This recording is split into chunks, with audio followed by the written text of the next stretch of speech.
Will a suburban Chicago high school use a race-based grading system during the 2022-2023 school year? No, that's not true. According to Oak Park and River Forest High School, such a policy has neither been proposed nor implemented at the school. School officials clarified that the school is conducting research into equitable grading policies and that some teachers have tested such policies in their classrooms. However, none of those policies are related to grading students specifically based on their race, nor have any of the policies been adapted for school-wide use at the time of writing. The claim, which originated from an article published by West Cook News, on May 30, 2022, also appeared in several articles from other publications, Here, including one from Breitbart, published on May 31, 2022. The Breitbart article, titled, "Chicago High School to Implement Race-Based Grading System," opened, quote, "A high school in Chicago is implementing a race-based grading system to adjust classroom grading scales to account for skin color or ethnicity of its students. The move is necessary," advocates say, "because traditional grading practices perpetuate inequities," a slide used in a presentation said. Students, depending on their race, will not be held accountable for missing class, misbehaving in school, or for failing to turn in assignments. End quote. Users on social media saw this title, description and thumbnail. Quote, "Chicago High School to implement race-based grading system." A Chicago high school will use a race-based grading system to adjust grading scales to account for skin color or ethnicity of students. End quote. The claim was based on a portion of a regular meeting held by the school's Board of Education on May 26, 2022. However, the school, abbreviated as OPRFHS, refuted the claim in a statement posted to its website on May 31, 2022. Quote, "As part of the Board of Education's strategic plan, the OPRFHS Grading and Assessment Committee was formed to examine national research on objective, unbiased practices for determining whether students have mastered academic content."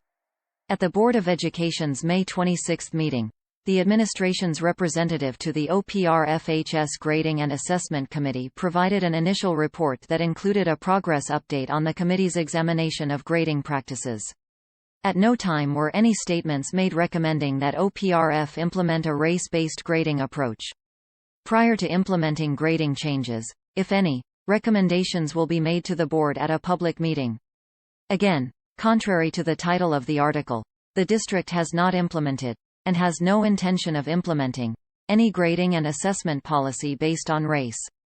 End quote. The agenda from the May 26, 2022, meeting supports the school's rejection of the claim. During the discussion section of the meeting, Lori Fiorenza, the assistant superintendent for student learning at the school, was on the agenda to discuss the findings of the school's transformative education leadership team. The slideshow for the presentation of the discussion was titled, "Strategic Plan Priority 2, Transformative Education Professional Development and Grading." The ninth slide from the presentation showed a summary of findings, of ideas about grading policies and an exploration of grading policies at the school. The slide is shown in the screenshot below. Source: Board Docs screenshot taken on Wednesday, June 1, 16 hours 28 minutes and 10 seconds 2022 UTC. There was no mention of race-based grading policies at the school in the summary, and the only mention of grading policies taking place at the school is as follows.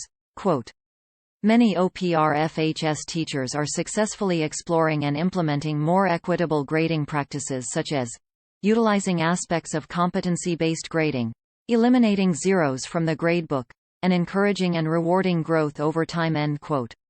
The 10th slide from the presentation, titled, "Next Steps," did state that the school plans to examine grading and reporting practices in academic and elective courses utilizing evidence-backed research and the Racial Equity Analysis Tool.